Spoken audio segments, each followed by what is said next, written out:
Acids on that chart go from weak in the lower left to strong in the upper left, and the bases start weak in the upper right and move to stronger ones in the lower right. Chemical reactions always go from the stronger acid and base pair to the weaker acid-base pair. So using these K values, you can actually make pretty good predictions as to how reactions are going to go.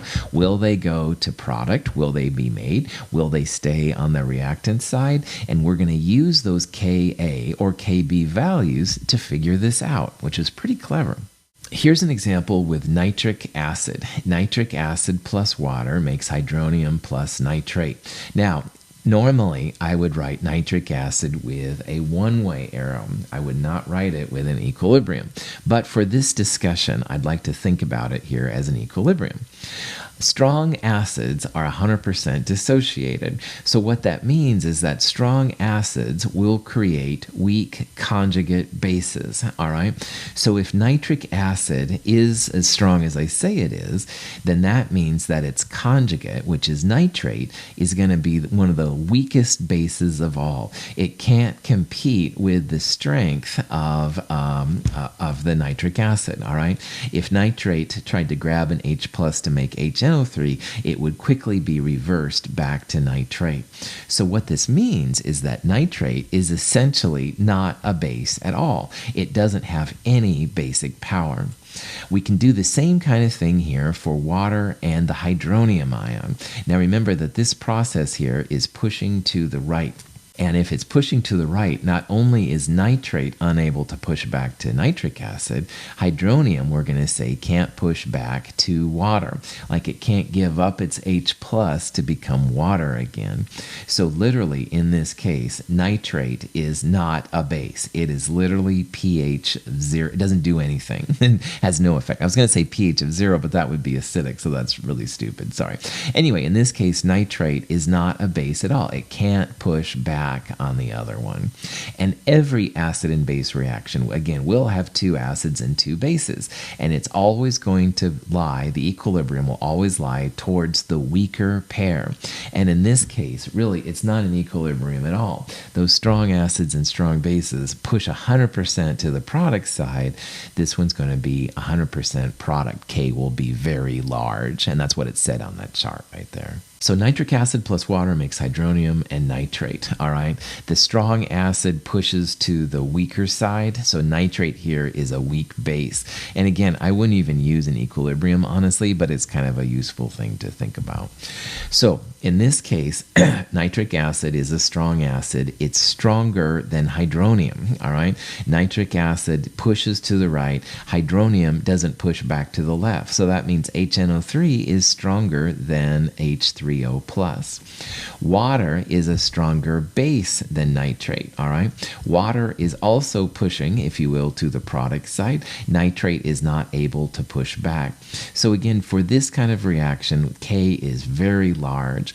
And again, what I would do for strong acids and strong bases, don't even think about them as equilibrium because it's so 100%, it's so product favored that the conjugates can't push back, all right? So we would say that all strong acids and strong bases, 100% product side, they can't compete. But what we're seeing here is how to predict reactions. The strong acid pushes to the weak acid. The stronger base pushes towards the weaker base. And both HNO3 and water are stronger than hydronium and nitrate in this case, making Ks very large. For a weak acid, though, we have to be a little bit more careful because there is a difference here in how acids and bases work. Now, we saw that the acetic acid K was 1.8 times 10 to the minus 5, a number less than 1. That means that it's very reactant favored. So in this case now, if we compare the acids to each other's and the bases to each other, we can then make some different conclusions. If this is so weak, then we can compare hydronium here, the the acid on the product side, to acetic acid, the acid on the reactant side. And this reaction is pushing to the left. That's what K less than 1 means. It's pushing to the left. So what this tells us here, hydronium is a stronger acid than acetic acid. Conversely, acetate is a stronger base than water. It's pushing back the other way. Water is unable to compete as a base with acetate. So again, because the strong pushes back on the weak, all right, hydronium is a stronger acid than acetic acid. Because again, 1.8 times 10 to the minus 5, the Ka much less than 1, acetic acid isn't doing very well here relative to the strength of hydronium. And conversely, acetate is a stronger base than water. It's pushing back towards the reactant side as well. So the value of K will also tell you then, a lot of times, how these reactions are going to fall out. It'll help us to figure out the strengths of acids and bases. That's where that table comes from. It's pretty cool. Strong acids and strong bases together create a lot of energy, and this will basically talk about why. Now here we have HCl, hydrochloric acid, and sodium hydroxide, strong acids and strong bases. And let's write it as equilibrium, but in reality, just know this is going to be one-sided. Anyway, it makes water and sodium chloride. Let's break down the ions. All right, remember that anything aqueous you can break down into the positive cation and the negative anion, kind of like a net ionic reaction. So you have H plus and Cl minus from HCl and Na plus and OH minus from sodium hydroxide. In a net ionic reaction, you don't break up liquids, solids, or gases, so water stays the same, but you do break up Na plus and Cl minus. Well, Na plus and Cl minus are spectator ions. They're on both sides, so pull those out. You end up with H plus OH minus making water, and lo and behold, this is essentially the Kw expression in reverse. Now, Kw was two waters making hydronium and hydroxide. You can use H3O plus instead of H plus, that's fine, and have two waters, doesn't affect anything. So if you wanted to estimate the K for a strong acid, strong base, you would take 1 over Kw. 1 over 10 to the minus 14th is 10 to the positive 14th. K's larger than 1 are product favored. Strong acids, strong bases have huge K's, very, very product favored. 10 to the 14th again is so big, I wouldn't even consider this an equilibrium. It's literally product favored. This is the time to use those single arrows pointing in the opposite directions. So here's the punchline. In our classes, when you mix equal molar quantities of a strong acid and strong base, they annihilate each other. There's no strong acid or strong base left. And you end up with water and, in this case, sodium chloride. It can be some other kind of salt, but it's going to be that. Now, here's the thing. Sometimes in demonstrations, people will mix strong acids and strong bases together. And in theory, if you've done it right and you have equal moles, they will annihilate each other, so you have just water and sodium chloride left. And that, if you drank it, which I don't recommend, by the way, but if you did drink it, it would taste like salt water. And salt water, of course, won't kill you. It'll taste a little weird, but it's not bad. So in theory, sodium chloride is the only thing left along with water as a product, and you can drink it. Now, if you ever have access to strong acids and strong bases, don't you dare drink this. I would be terrified that you would not measure the acids and bases right. You'd have a little extra HCl or a little extra sodium hydroxide, and trust me, that won't feel good going down your windpipe. So don't do this. But in theory, if you mix them correctly, they should make a neutral solution. In future discussions, when we talk about having equal moles of strong acid and strong bases, the pH will be just 7. It's going to be neutral. That's what we'll predict. And most of the time, that's right. If it's in a pure environment, it will be right. But again, don't do this in the real world. I'd be worried you'd hurt yourself, and I would feel guilty. If you have a weak acid reacting with a strong base, another kind of process occurs. So let's talk about acetic acid, CH3CO2H, reacting with hydroxide, and that's going to make water because hydroxide pulls the H plus off, the conjugate acid, and acetate, the conjugate base of acetic acid. And the question is, can we estimate the value of the equilibrium constant for this reaction? And believe it or not, you can. People that have stared at this longer than maybe you have realize that that reaction is the reverse of the acetate reaction with water. Acetate plus water making conjugate acid plus hydroxide. That's the Kb value for acetate. So if you're curious as to what the K is for this reaction, which is acetic acid plus hydroxide, sodium hydroxide, lithium hydroxide, whatever, what you can do is take 1 over the Kb value. 1 over the Kb for acetate, which I think is like 5.6 times 10 to the minus 10th. I don't remember, but something like that. You get the very large 1.8 times 10 to the 9th. And that's a very product-favored K. What the heck are you doing, Dr. Russell? I know some of you are thinking that, and I totally understand.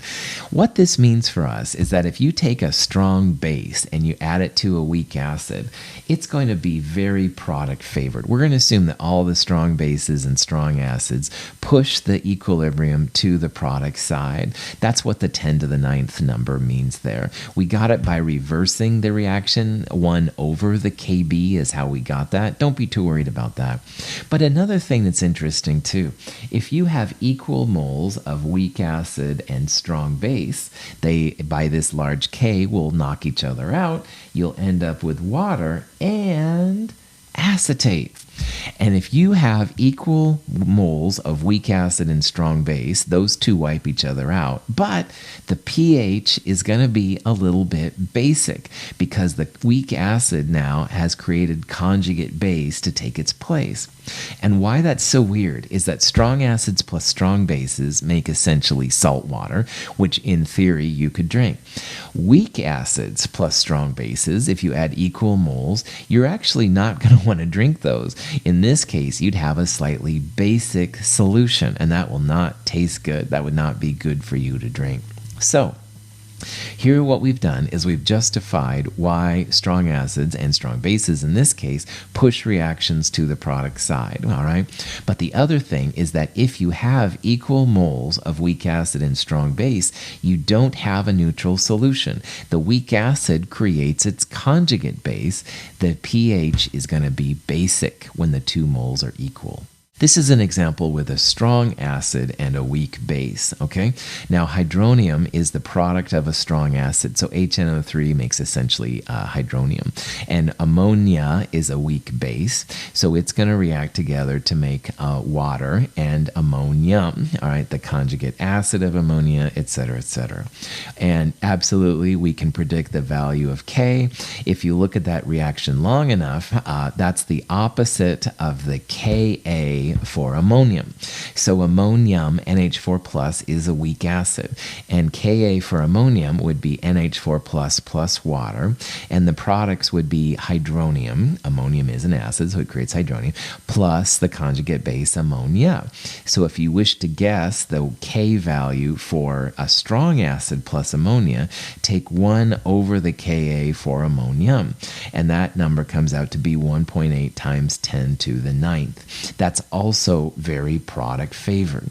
So just like before, we're going to assume that strong acids push reactions to the product side, all right? We're going to see that both with the strong acids like here and the strong bases on the other side. But the weak systems have a surprise at the end, all right? So here the strong acid wipes out the ammonia, it's true, but the conjugate acid of the weak base is going to be around when the moles are equal. So you're going to have a slightly acidic solution when you add strong acid to weak bases. This is kind of a wild thing.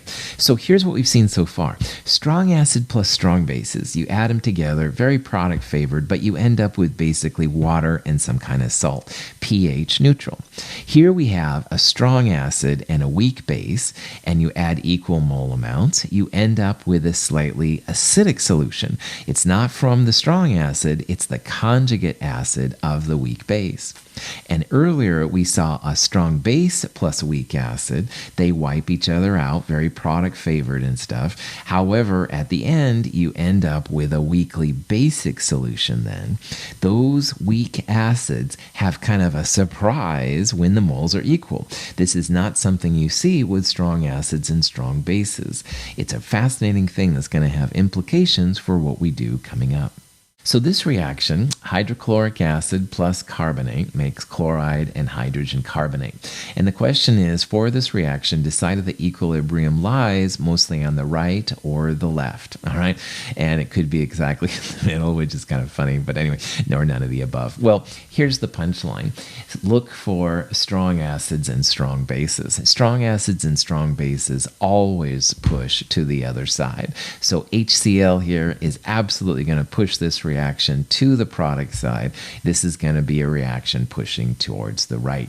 If HCl was not a strong acid, then we'd have to compare Kas. So we'd look up the Ka of whatever acid we had on the reactant side, compare it to the acid on the product side, the HCO3 minus, and the bigger K would push towards the smaller K.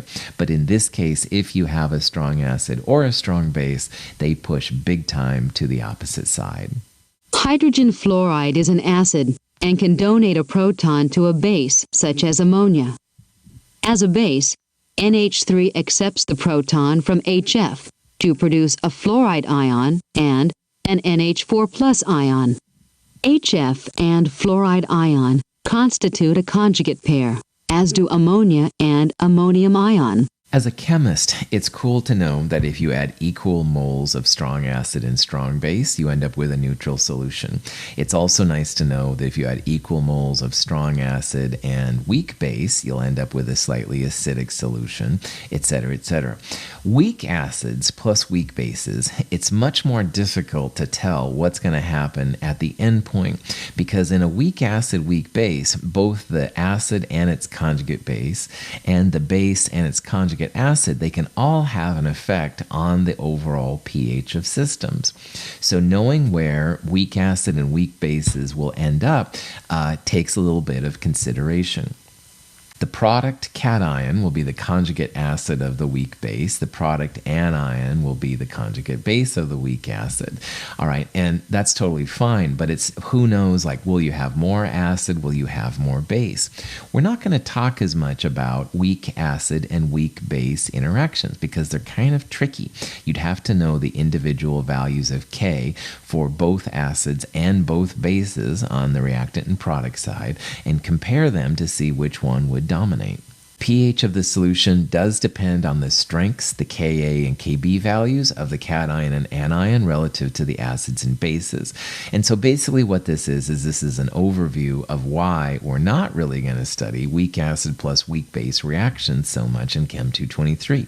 Most of the time people will use strong acids and strong bases. Strong acids and strong bases, you know what's going to happen. You know the direction it's going to go, and there's no questions. But weak acids plus weak bases can be kind of tricky. You have to know how the acids and base strengths work out, and it's just more complicated. It can be done, and there are times when you have to do it, but in Chem 223, we're not going to focus on weak acid plus weak base reactions so much. This is an overview of the 4 kinds of interactions that can happen and what happens especially when you get to the equal mole conditions, all right? And you can see here the first one is strong acid plus strong base. If the moles are equal, they wipe each other out. You end up with just water and some kind of neutral salt. So the pH will be 7 for strong acid plus strong bases. Strong acid plus weak bases, when you have equal moles, they annihilate each other. However, the weak base is converted to its conjugate acid, and the pH of those will be acidic. It's going to be less than 7. So in this case with ammonia and hydronium, they react to make ammonium and water. It's the ammonium that's left over when the moles are equal that creates the acidic solutions. And the opposite happens with weak acids and strong bases. If the moles are equal, all of the weak acid is turned into a conjugate base, and that base makes the pH basic. pH is greater than 7. In this example, this is what they call the formate ion. That would be the source of the basic part. However, weak acid plus weak bases are much more difficult to figure out because you have to know the relative strengths of Ka and Kb, what's happening, so we won't talk about weak acid plus weak base interactions as much. So let's talk about now how to find the pH of an acetic acid solution. And pH, we're going to see, is going to be the factor of two things. One of them is going to be the Ka, which is just a constant, and that's not a big deal. But it also depends on the concentration, the moles per liter. And these little animations here show 4 different pH values for acetic acid. And you can see how the concentration, as it gets bigger, going from top to bottom, the pH is getting more acidic. So the amount of acid plays a factor as well as the Ka. And we can figure out pretty readily how to determine the pH for these weak acids, and then weak bases later, of course, too. So here's a question you might run into. Let's say we have 1.00 molar acetic acid, and we know that acetic acid is a weak acid. It reacts with water in an equilibrium to make hydronium and acetate. If this was, of course, HCl or nitric acid, a strong acid, we'd use a one-sided arrow, but most acids we would use the equilibrium part. But anyway, we can use the 1.00 molar acetic acid value and the Ka from the table, and again, the acid and base table is in problem set number 2, but we can use that to find all these different things. We can find the concentration of the acetic acid that's left, we can find the amount of hydronium created, the amount of the acetate, the conjugate base that's created, and the pH. In order to do this, we need, again, an ice table, where ice, again, is initial change in equilibrium. We'll have the acetic acid followed by hydronium and acetate. We won't include water because water, again, is a liquid. No liquids and solids in equilibrium expressions. So if we start with 1.00 molar acetic acid, then the initial concentration of acetic acid, 1.00. In an equilibrium, the acetic acid will decrease, and the hydronium and the acetate will both increase. Remember, in an equilibrium, you have positive values of all the reactants and products. So at equilibrium, 1 minus X for acetic acid and X for hydronium and acetate. Special note there at the bottom, water itself has a little bit of hydronium and a little bit of hydroxide. However, at normal conditions, it's only 10 to the minus 7, which is much, much, much smaller than 1.00. And in these kind of conditions, hydronium will also scoop it. So the amount of hydronium or hydroxide from water is negligible. We don't worry about it. Remember also the HOAC is acetic acid, that's CH3CO2H, and the acetate ion, OAC minus, is officially CH3CO2 minus, all right, and we're just abbreviating all of these things here. If you look up in the table of acids and bases, acetic acid is 1.8 times 10 to the minus 5, and that equals hydronium times the acetate divided by the acetic acid, just like all Kas. All Kas have hydronium in the numerator, they'll have the conjugate base next to it and the initial acid in the denominator. So for this reaction using the ice table, X was both hydronium and acetate, so X times X is X squared, and the acetic acid would be 1.00 minus X. Now, this reaction, X squared over 1 minus X equals 1.8 times 10 to the minus 5, that would be a quadratic equation, and you could use the quadratic formula to get the two values of X. And if you have the solve button on your calculator and you're good about putting things in, absolutely go for it. All right, this is a good time to do it. But there is a better way to do these problems sometimes, and let's talk about what those sometimes are. If you assume that X is a very small number, because again, these are weak acids, all right? They don't have a lot of hydronium. They don't have a lot of X. Then 1.00 minus X is basically going to be just equal to 1.00. Remember that, as we talked about earlier, sometimes if you subtract or add really small amounts, it doesn't make any difference by the significant figures.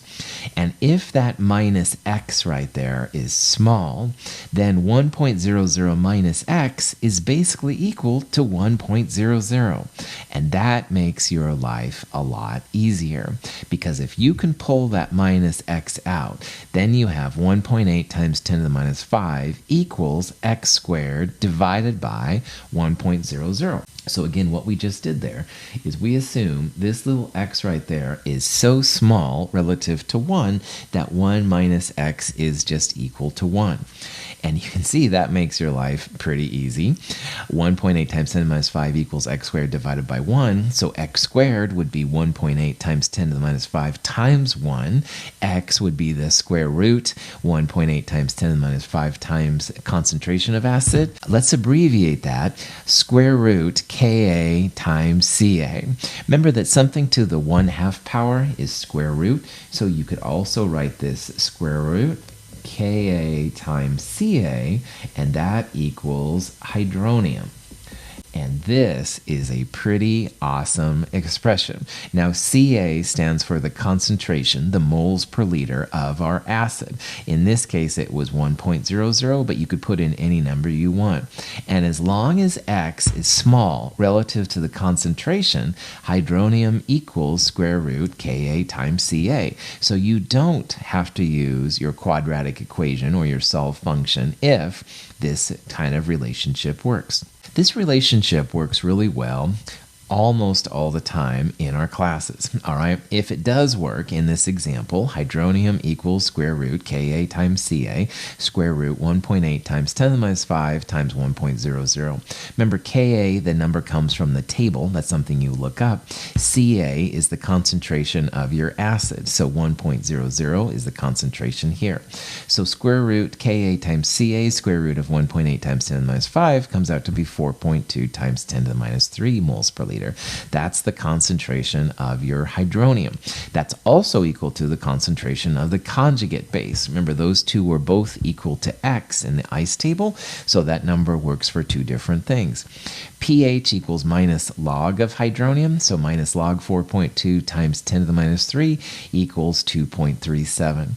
And again, the acetic acid here would just be equal to 1.00. It hasn't changed in this reaction because minus X was so small. Using this square root Ka times Ca thing is pretty freaking cool, and it works a lot of the time if 100 times K is less than C, all right? So if 100 times Ka is less than Ca, then you can use this hydronium equals square root Ka times Ca. So in the example we just did, Ka was 1.8 times 10 to the minus 5. 100 times that number would be 1.8 times 10 to the minus 3. And that number, 1.8 times 10 to the minus 3, is certainly less than Ca, which was 1.00. So in this case, absolutely, hydronium equals square root Ka times Ca. Now remembering that hydronium is related to pH, minus log of hydronium equals pH. pH equals minus log square root Ka times Ca. That is the ultimate way, most of the time, to find the pH of a weak acid. You must have 100 times K less than C for this to work. All right, if you don't have that, then you can't use this expression. But if you do, wow, one-stop shopping, pH quickly comes out minus log square root Ka times Ca. You must have 100 times K less than C. As 100 times K approaches C, this doesn't work as well. And then you should go back and use the quadratic formula, your solve function, whatever. But most of the time, 100 times K is less than C, and pH will equal minus log square root Ka times Ca. I love these kind of abbreviations because even those of you with your solve buttons, you're going to have a lot more work to find the pH. And if you can do this quickly when you're doing lots and lots of them, saves you a lot of time. So here's an example with formic acid, HCO2H. We have a 0.0010 molar solution of formic acid, and there's the Ka if you look up the table. And we want to calculate the pH of this 0.0010 molar solution. Well, this is a weak acid. It has a Ka, and the first thing you might want to do is go pH equals minus log square root Ka times Ca, because that is obviously less work than the other way. But 100 times K here would be 100 times 1.8 times 10 to the minus 4. That would be 1.8 times 10 to the minus 2. And the Ca, the concentration of the acid, is 10 to the minus 3. So using square root Ka times Ca here doesn't really work. All right? I said it's going to work most of the time, but I want you to see the conditions when it doesn't. All right? And 100 times K is not less than C. 1.8 times 10 to the minus 2 is greater than 10 to the minus 3, the Ca. So when you do the approximate solution in this problem, you get a pH of 3.37. If you do the exact solution, all right, where you'd have 0.0010 minus x in the denominator, x squared on the top, and all of that equal to Ka, you can solve hydronium that way, you're going to get different numbers. You're going to get 3.47, all right? You should not use the approximate solution here because, again, 100 times Ka is not less than Ca. The better solution by far here would be to use the 3.47. It's more work, but that's what you want to do here in order to get the correct value. So again, in this problem, the exact solution is better.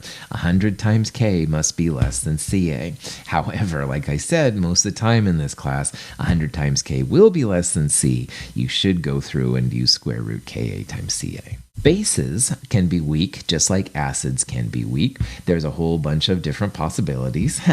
Caffeine itself is actually slightly basic in coffee. It has a Kb value. There's also ammonia, benzoate, phosphate, etc., etc. You can find pHs from bases just as well as you can from acids.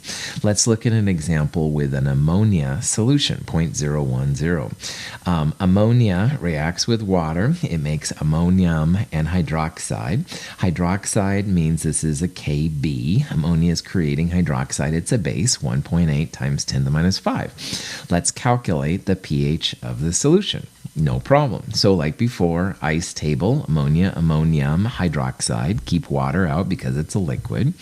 Initially, we have 0.010 molar ammonia. It's going to go down by x, so at equilibrium, 0.010 minus x.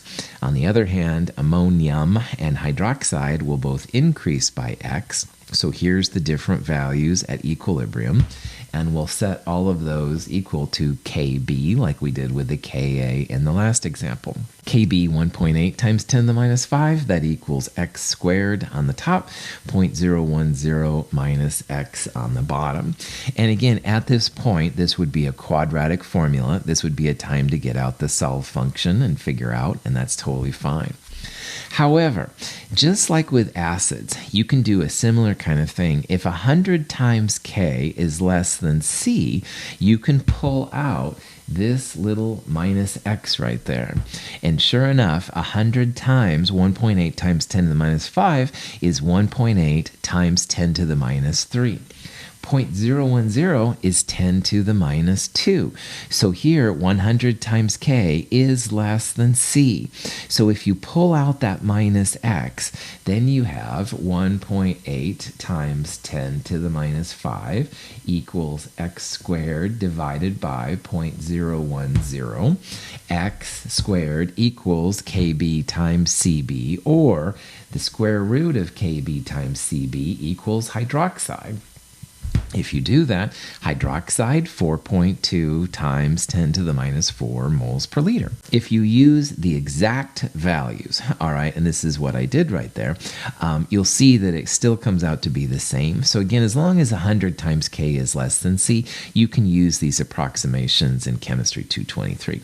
If you're using lots of significant figures in an actual lab, then you may be worth it to go through the solve function and figure out the exact versions based on the quadratic formula. But most of the time, 100 times K, if it's less than C, then you can pull out that little minus X, and the hydroxide in this case equals square root Kb times Cb. Just like we saw earlier, hydronium was equal to square root Ka times Ca. Again, all of this assuming 100 times K less than C. So in this problem, hydroxide 4.2 times 10 to the minus 4. To get to pH, there's a couple ways you could do it. You could use Kw. Kw divided by hydroxide equals hydronium, and then minus log of hydronium would give you pH. You could also go hydroxide to POH, and then 14 minus POH would give you pH. Either way is fine. In this example, I went POH minus log of 4.2 times 10 to the minus 4 was 3.37, and then 14 minus 3.37 gave a pH of 10.63. By the way, you can check yourself. This is a basic solution, so pH should be larger than 7. This pH is larger than 7, so that's good. That's a nice way to kind of check yourself sometimes. If you really want to have your mind blown, all right, Eraserhead, I'm a David Lynch fan too, but I don't need to talk about that in detail. You can also use an overall expression. So for the weak acids, we saw pH equals minus log square root Ka times Ca if 100 times K is less than C, and that was a quick way to find pH. Well, for bases, pH equals 14 plus log square root Kb times Cb, and that's an alternate way to quickly solve for the pH of a weak base. Now, I love these expressions because most of the time in science we're trying to find the pH of something, and if you can use 14 plus log square root Kb times Cb, you don't need an ice table. You have the Kb, you've got the Cb up there, you can just plug and chug. So this is an alternative way to do it. It may not seem that 14 plus log square root Kb times Cb is a quick and dirty, I understand completely, but it keeps you from doing an ice table, it keeps you from doing the quadratic, which only gives you hydroxide, and then you have to translate hydroxide to pH somehow. This is like one stop kind of thing, and I like it personally, but again, whatever you do is cool. However, you can use approximations if 100 times K is less than C. Keep that in the back of your mind while you're going through the problems in problem set 2, for example. Here's an overview of how to calculate the pHs of acids and bases. Strong acids, all right, all of the acid dissociates to hydronium. So literally pH equals minus log the concentration of the acid. If you have 0.1 molar HNO3, then minus log of 0.1 is how you're going to find the pH. And similarly for strong bases, all of the strong bases are turned into hydroxide. So just literally 14 plus the log of the concentration of the base will give you pH. If you have 0.1 molar sodium hydroxide, then the pH would be 14 plus log of 0.1. Now for weak acids and weak bases, if you can use 100 times K less than C, then pH is minus log square root Ka times Ca for the weak acids, and for the weak bases, as we saw, pH equals 14 plus log square root Kb times Cb. Those only work again if 100 times K is less than C. We're going to use these a lot, so I'm just letting you know. It's a good idea to memorize them / put in your calculators. We're going to be hitting this stuff pretty hard, not only in this chapter, but also in the next chapter too. But knowing how to quickly calculate pH can be pretty helpful. Salts, which are ionic compounds you place in water. You may not expect them to have acidic properties, but some of them do. And so what I'd like to do here is an example of what happens when you put ammonium chloride in water. All right, is it going to be acidic? Is it going to be basic, or will it truly be neutral? Now, We're going to think about both the ammonium and the chloride separately. So let's look in this example of what happens with chloride. Well, chloride, if it was to react with water as an acid or a base, it would steal an H plus to make HCl. It can't steal OH minus. Cl minus and OH minus would repel. But it can steal the H plus to make HCl and hydroxide. But if you think about it, HCl is a strong acid, and hydroxide is a pretty strong base. So if this was to happen, all right, then it's not going to occur because HCl would push it instantly back to the other side. HCl would go bam and push it back with a bigger arrow. And hydroxide would push back too and stuff. So chloride is an example of an ion that is going to make a neutral solution. And it's going to be neutral not because it can't do something, like in theory it could make HCl, but it's going to be neutral because the conjugate it makes is so strong that the conjugate pushes the reaction back in where it was originally. Chloride has no pH effect, all right? So in this case then, yeah, chloride is going to be an example of an ion which doesn't have any effect on pH. And it doesn't have any effect on pH because its conjugate is a strong acid. Strong acid conjugates or strong base conjugates will push back in the opposite direction. But the ammonium, the other part of this ionic compound, is going to be different. Now, ammonium is the conjugate acid of ammonia. So ammonium in water will make ammonia and a little bit of hydronium. It is going to be a little bit acidic. Now, unlike in the last one where the conjugate base and the conjugate acid were so strong they push back, we're not going to necessarily have that here. Ammonia is a weak base and ammonium is a weak acid, and they'll kind of coexist here a little bit. So ammonium here is going to make the ammonium chloride solution a little bit acidic, and you can easily figure out what an ionic compound is going to do in water. You look at the cation and the anion, and a lot of the cations and anions will have Ks if you look on that table. Ammonium is an acid. It has a Ka, so that means this solution is going to be acidic. This will become really important because you might add ammonium chloride not expecting any pH effect, but what you're going to find, obviously, ammonium has a pH effect. This table here lists a series of neutral ions, and these things would not affect your pH. But notice there's also a list of basic ions and acidic ions. So adding a lot of these to water, you will have a pH effect. If you don't want to have any pH effect, you could have something like sodium mixed with chloride, or sodium mixed with bromide, or potassium mixed with chloride.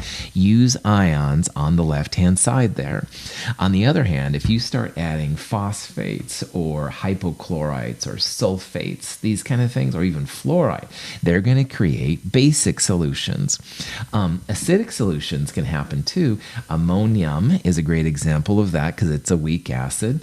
You can also add a lot of these hydrogen salts, or hydrogen polyatomic ions, I guess I should say. So like hydrogen sulfate will create a slightly acidic solution. Dihydrogen phosphate, etc., etc. Also notice down here, transition metal cations. Transition metal cations, we're going to see, also make acidic solutions. So be careful. When you add random chemicals to water, often you will have a pH effect. If you really don't want to have a pH effect, you've got to use things from the left-hand columns over here. But by default, most things do have a slight acidic or slight basic tinge to them. So the question here is, will a 0.1 molar sodium carbonate solution have a pH, and will it be less than 7, greater than 7, equal to 7?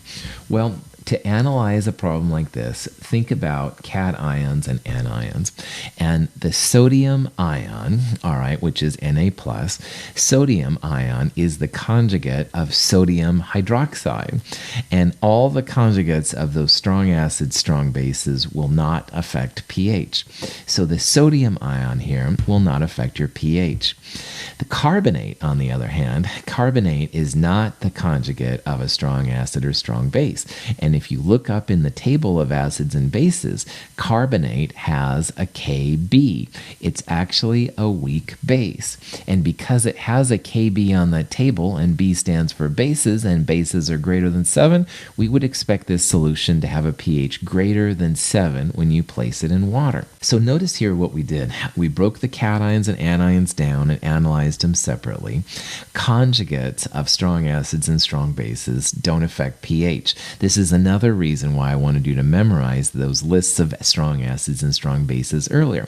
That means that sodium, potassium, and lithium, the conjugates of the strong bases, won't affect pH, as well as chloride, bromide, iodide, nitrate, and perchlorate, the conjugates of the strong acids. So sodium was one of those I just listed. That's not going to affect pH, but carbonate was not one. So then you can look at a table. You'll see that it has a Kb. B means basic. That means the pH will be greater than 7. You can calculate the pH of these solutions just as well as anything. So sodium carbonate here does have the sodium, which doesn't affect the pH, but carbonate does. Carbonate is a base. It's going to react with water to make hydrogen carbonate and hydroxide. And the Kb value for the carbonate, 2.1 times 10 to the minus 4. So like before, we can set this up in an ice table. Our carbonate is initially 0.10. All right. Carbonate's going to go down by X, while hydrogen carbonate, the conjugate acid, and hydroxide both go up by X. Notice that this solution is going to be a base, all right? So there's different ways you can go from here. What I would probably do is remembering that 100 times K has to be less than C. Well, 100 times 2.1 times 10 to the minus 4 is 2.1 times 10 to the minus 2. That number is less than 0.10. 0.10 is 10 to the minus 1. So you can just pull out that minus X if you want, and pH here, the hydroxide X will equal square root Kb times Cb. If you want to be really fancy, and because we're after pH, pH is 14 plus log square root Kb times Cb, but I digress. Now again, going back on what I just said there verbally, you can pull that minus X out because 100 times K less than C. 100 times 2.1 times 10 to the minus 4 is smaller than 0.10. So in that case, pulling out the minus X, hydroxide equals square root Kb times Cb. That comes out to be 0.0046. We're after pH though. So pH, you can go from POH to POH, or from POH to pH, or you can go hydroxide to hydronium to pH. Either way is fine. In this problem, I went POH minus log of hydroxide minus log of 0.0046. That comes out to be 2.34, and then pH would be 14 minus 2.34, which is 11.66. This solution is basic, as we hoped for and predicted, because it's a Kb, because it's creating hydroxide, because pH is greater than 7. Oh, it's all coming together. Now, that seems like a lot of work to me, so again, I'm going to highlight and recommend pH equals 14 plus log square root Kb times Cb. That's a quick way to do this. You just literally plug in the 0.10 times the Kb, 2.1 times 10 to the minus 4. You're all going to get high grades on the next test. I couldn't resist that very stupid and juvenile meme right there. But anyway, I think this will help. It's up to you. You don't have to do it. You can do quadratics, etc., etc. But again, if you want to make it easier on yourself, 14 plus log square root Kb times Cb, pretty cool. We've been talking about applications of the Bronsted acid-base theory, but I do want to talk about in this section before we leave what's called a Lewis acid and Lewis base, or the Lewis acid-base theory. In this diagram, all right, there's lots of things going on, all right. We have in the middle here, we have some intramolecular forces. Those are covalent bonds that happen between atoms, and they're very strong. We also have up here in these little dotted areas, if you remember from Chem 222, those are intramolecular forces, forces between the molecules. Those are hydrogen bonds. The red atoms are oxygen and the whites are hydrogen. Those are the hydrogen bonds. But what I want to focus on is what's happening in the middle of the atom. And you can see there's like an arrow pushing on the middle. Now the middle atom is a metal. I think it's nickel. And what's happening here is a lone pair on the blue atoms, which is what the blue atoms are, the nitrogens. The lone pair on those is pushing electrons into that metal center. And this is a different kind of an interaction than we've seen so far. And understanding this has cool implications for the stuff we're going to learn.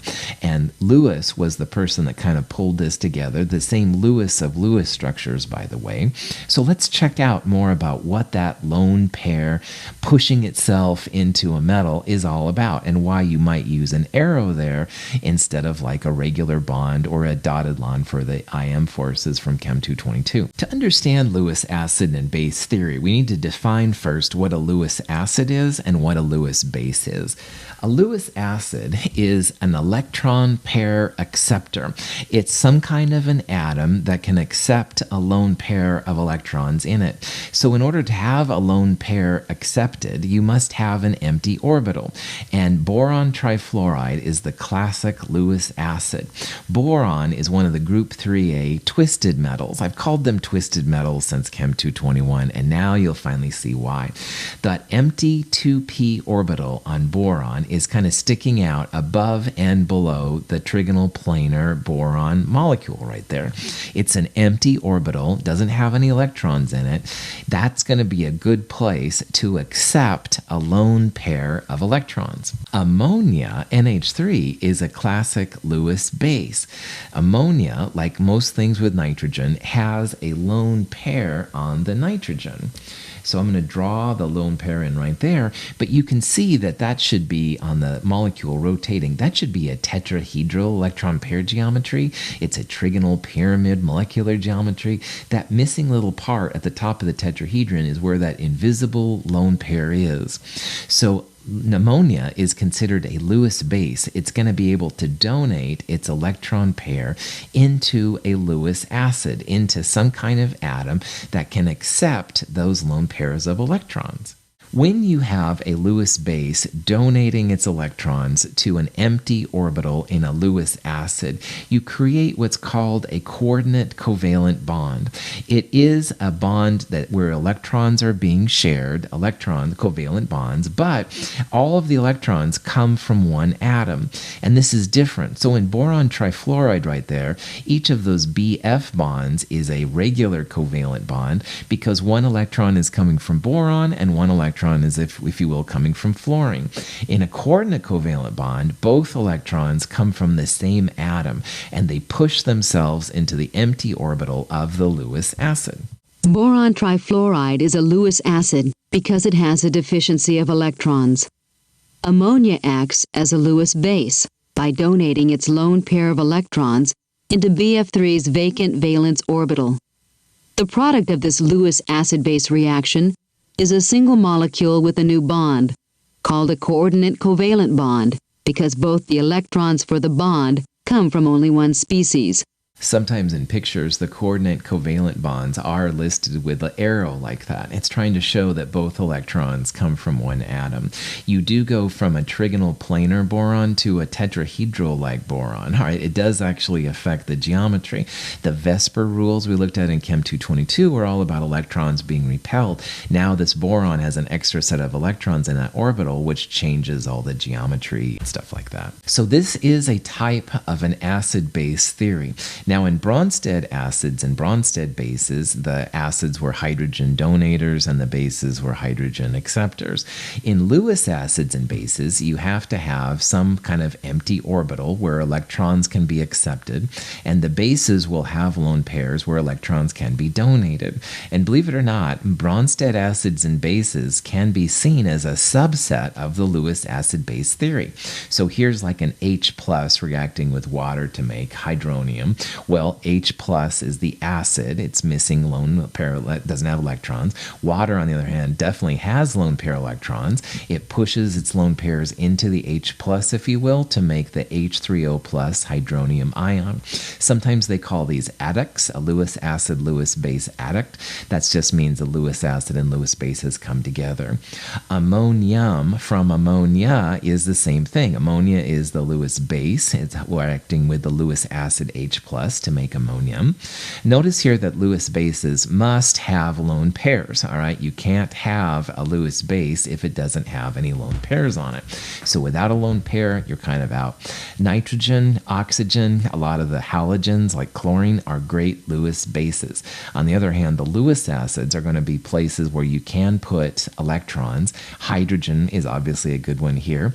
Aluminum and boron are great ones. And we're going to see almost all the transition metals have empty orbitals on them where you can push electron density into. This question says, which of the following is a Lewis acid? Okay, now a Lewis acid has to have something where lone pairs can be placed in. If you have a molecule with a lone pair of electrons, it'll be more likely a Lewis base. So for example, on the first one right there, which is methylamine, nitrogen, if you draw the Lewis structure out, nitrogen has a lone pair. That's going to be more likely a Lewis base. If you draw carbon monoxide out, and this would be good practice if you haven't done a Lewis structure for a while, carbon monoxide has a triple bond, but there's a lone pair on both the carbon and the oxygen. That's not going to be a good, that's going to be more like a Lewis base, not a Lewis acid. Hypochlorite there, the last one, if you draw out, or the next to last one, has a Lewis structure where there's a single bond between the chlorine and the oxygen. The chlorine has a filled octet, and so does the oxygen, but notice lots of lone pairs, all right? Lone pairs, again, better Lewis bases than acids. So most of the transition metals, like silver in answer B, are going to be great Lewis acids. Lewis acids are usually transition metals or the group 3A metals, like boron, aluminum, gallium. It can be the hydrogen ion too. So just kind of keep that in the back of your mind. This ability of transition metals to be Lewis acids makes most of their solutions in water acidic, and we're going to see that here in a little bit. A complex ion, which is something we'll talk about in the Le Chatelier's principle. A complex ion, then, is usually some kind of metal center with Lewis bases around it. And complex ions can be really, really stable. So in the pictures here on the right-hand side, the central atom is going to be some kind of probably Lewis acid. The lower one there is definitely copper. The upper one could be cobalt, it could be chromium, all kinds of things. But anyway, in the top one up there, you can see those are actually water molecules. The red atoms are oxygens, and the little white ones are hydrogens. And those waters are pushing their lone pairs into the transition metal center.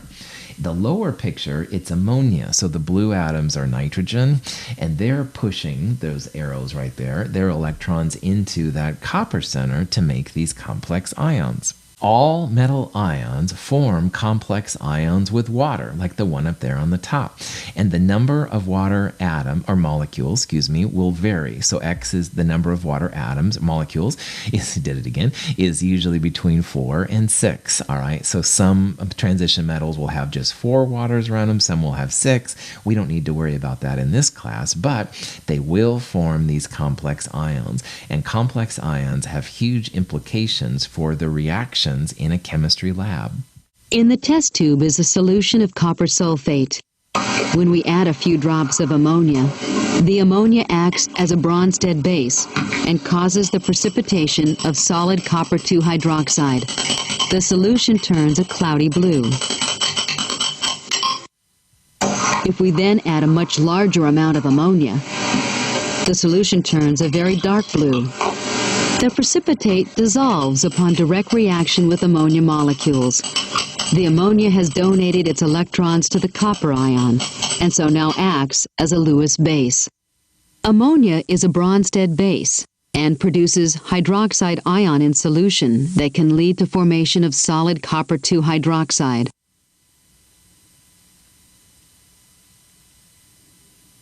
With additional ammonia, a Lewis acid-base reaction occurs.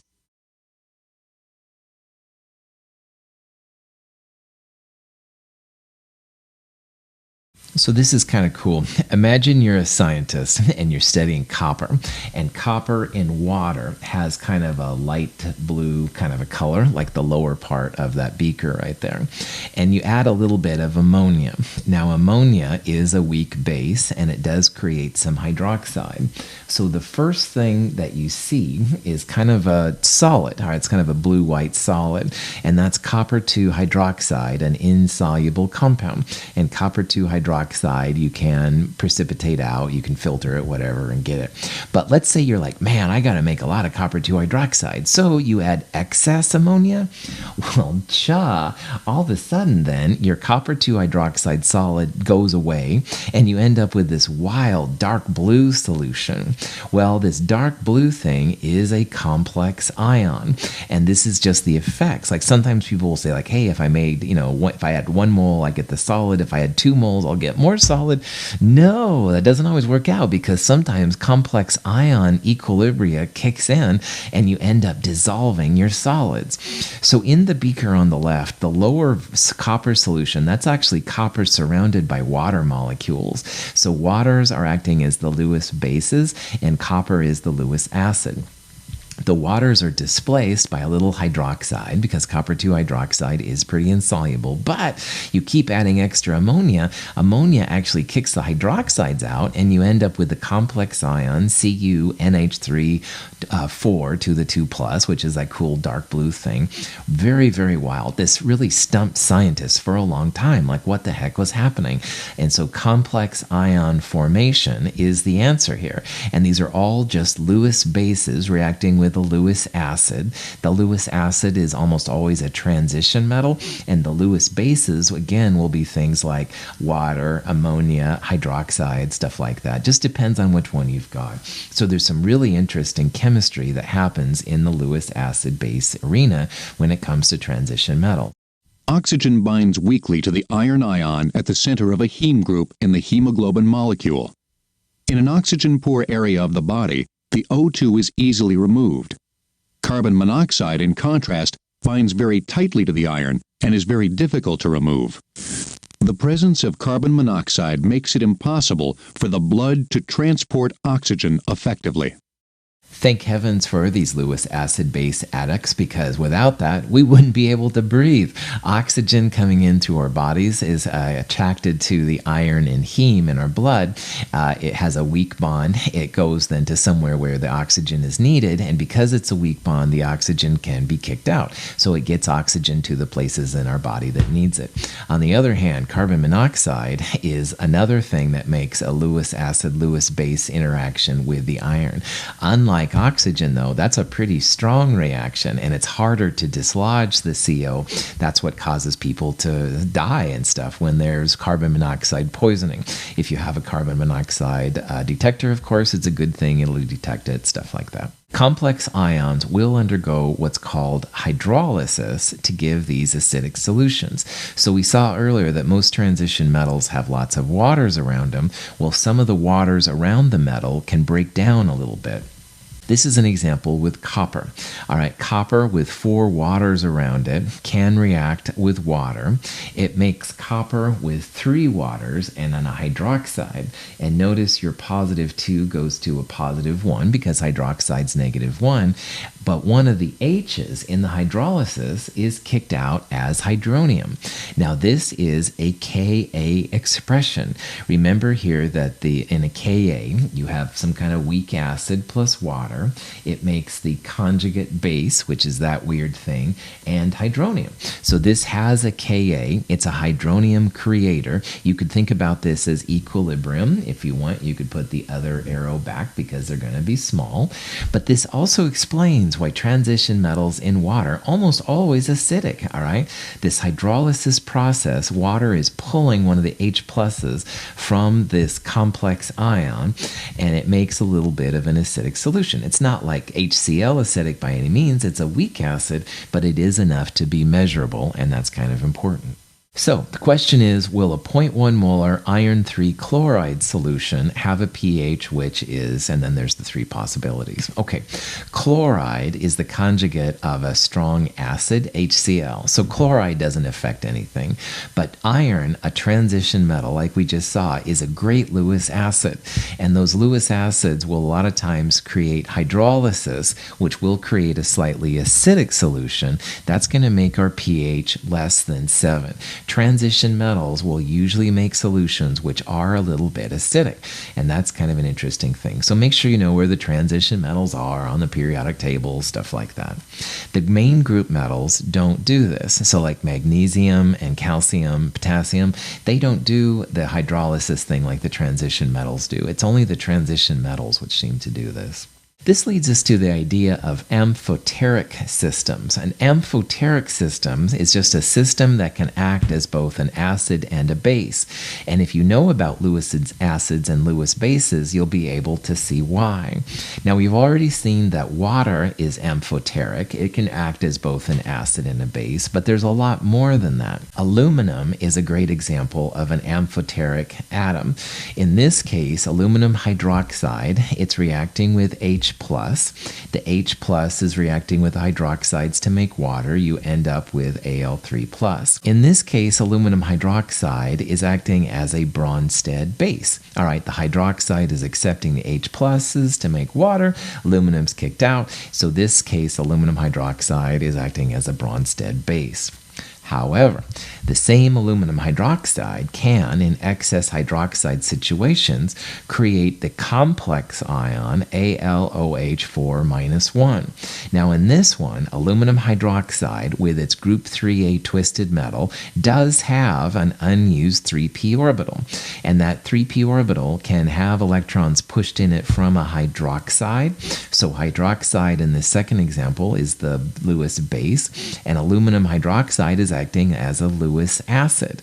Electrons are being pushed inside it to make this complex ion, to make this Lewis acid, Lewis base adduct.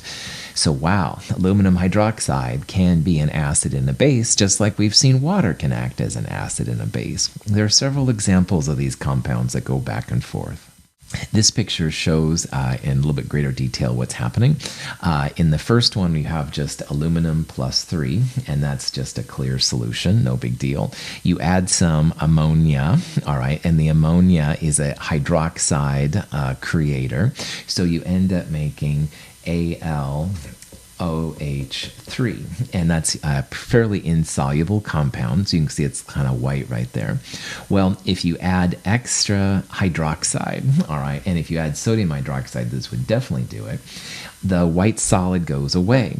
And that's because in this case now, you've got the complex ion, the AlOH4-1. Ions by themselves do not show up as precipitates. They would dissolve into the solution. They may have a color, but they're not going to make any solids. So in this case, AlOH4-, you would definitely see the solid just go away. There'd be nothing left over. On the other hand, if you start with aluminum hydroxide there and you add HCl, now aluminum hydroxide is acting as a base. HCl is the acid, Bronsted base. All of this stuff will dissolve. You'll end up making water. So this stuff then begins to dissolve. All right, over here then there's nothing left over. Aluminum chloride, the product there, would be water soluble. You shouldn't see anything. So again, this is acting as both an acid and a base. Complex ions are very stable, like we talked about, and they baffled scientists for a long time. You can have an equilibrium constant for a formation, for a complex ion. It's called a formation constant. It's given the symbol K sub F. If you have a KF expression, then how to build it? The complex ion is the product. So in this case, if we wanted to have a KF expression for this reaction, CuNH3,4,2+ would be the product. And anything that goes into making the complex ion will be the reactants. So in order to make that CuNH3,4,2+, you would need a copper and 4 ammonias. So the KF expressions look a little weird, but they're always products divided by reactants, just as before. Nothing in this one is a solid or liquid, so you'd have CuNH3,4,2+ on the top, and you'd have copper 2+ and ammonia to the 4th power on the bottom. KF values are usually very, very product favored, very, very big numbers, much larger than 1. And that just indicates that they're very product favored. So with the KF this large, you know that the CuNH342 plus is going to form if it's given the right stimulus. Very product favored means very likely to form, and formation constants are usually very product favored. This is an example with some practical uses. Silver chloride is pretty insoluble, and getting silver chloride off glassware sometimes can be tough because it sticks on there. But if you add ammonia to the silver chloride, you end up making a complex ion, a silver with 2 ammonias, and the chloride falls off. And this is a great way sometimes to dissolve silver chloride, which just doesn't want to go away. So you can use this complex ion to actually help you get the stain off some silver chloride glassware. There's a type of an equilibrium constant for silver chloride going to silver plus and chloride. It's called a KSP, and we'll talk about that in a future lecture. But anyway, this K value, 1.8 times 10 to the minus 10. Don't worry about the KSP, but this is an equilibrium constant that's much less than 1. And that means you're going to have a lot of silver chloride and not hardly any silver plus or chloride. Well, we can combine this with a formation constant for this AgNH3 plus thing we talked about earlier. And this formation constant is also very product favored, 1.6 times 10 to the 7th. So notice here we've got a K expression for silver chloride breaking into the ions. We have a formation constant for this complex ion thing. If you combine them, you can figure out the net reaction. And again, when you combine them, the silver ions cancel. You have silver chloride and 2 ammonias making AgNH3 plus chloride. This K is still reactant favored. It's less than 1, but it's not as reactant favored as the initial one was. So it's more likely that you'll get the silver chloride reacted with ammonia than you will just the silver chloride breaking down by itself. So this is really helpful again to scientists. Silver chloride can be really tough to get off glassware, but with a little ammonia, the complex ion is formed. You wish away the excess complex ion because AgNH3 plus will dissolve in water. It's a good way to get rid of junk off your glassware. So here's some hints for studying for this chapter. And I'm going to have a separate page of equations here too at the end you can look at. But for right now, these equations will be really helpful to you. We already talked about pHs of strong acids and strong bases and how to find the pHs of weak acids and weak bases if 100 times K is less than C. And we'll use these a lot. Also remember though that 14 equals pH plus pOH, and 14 also equals pKa plus pKb if they're conjugates. And those come from the Kw expression. Kw, that 10 to the minus 14th, which is where the 14 comes from, is always based on room temperature. And if you study acids and bases outside of room temperature, you may need to retweak some of these. It's going to be really helpful to know the equivalence point pH values for titrations. Now, this is something that we talked about, but we didn't talk about it in this context. Equivalence point means moles are equal. And we talked about how if you have moles, equal moles of strong acid and strong base, the pH will be 7, neutral. On the other hand, if you have equal moles weak acid and strong base, the pH will be basic. That's what that means right there. If the moles are equal, what's going to be the pH range of the solution? And that will help us in the next section. It's also cool to know about formation constants. Remember, formation constant has the complex ion as a product, and the pieces that go into it are reactants. And then finally, Lewis acid and base theory does have a lot of implications. We'll talk about that. Just remember, Lewis acids are mostly transition metals, the group 3As and stuff. Lewis bases, always things with lone pairs. Draw the Lewis structure out if you're not sure. If it's got a lone pair on it, it's probably a Lewis base. That's the end of Chapter 14, Part 1. I really appreciate you spending your time with me. There is a study guide, which is a bulleted list of different bullet points for this section. I recommend you go through just to make sure you're good to go. The concept guide has worked problems, so if you want some more problems seeing how to find the pH of weak acids or weak bases, I definitely encourage you to check that out. The types of equilibrium constants handout might be helpful. Kf is a new kind of equilibrium constant constant. We also, of course, looked at Ka and Kb's. So our number of equilibrium constants is definitely increasing. This handout will just list them all. And then following these notes, if you look online or in the version, you'll see the important equations section, and also there'll be some end of chapter questions where the question is given and the answer follows. Those might be good things to study too. If you have questions on any of this, please reach out to either me or the Learning Success Center /Avid Center located above the library. All of us are here to help you get through this stuff.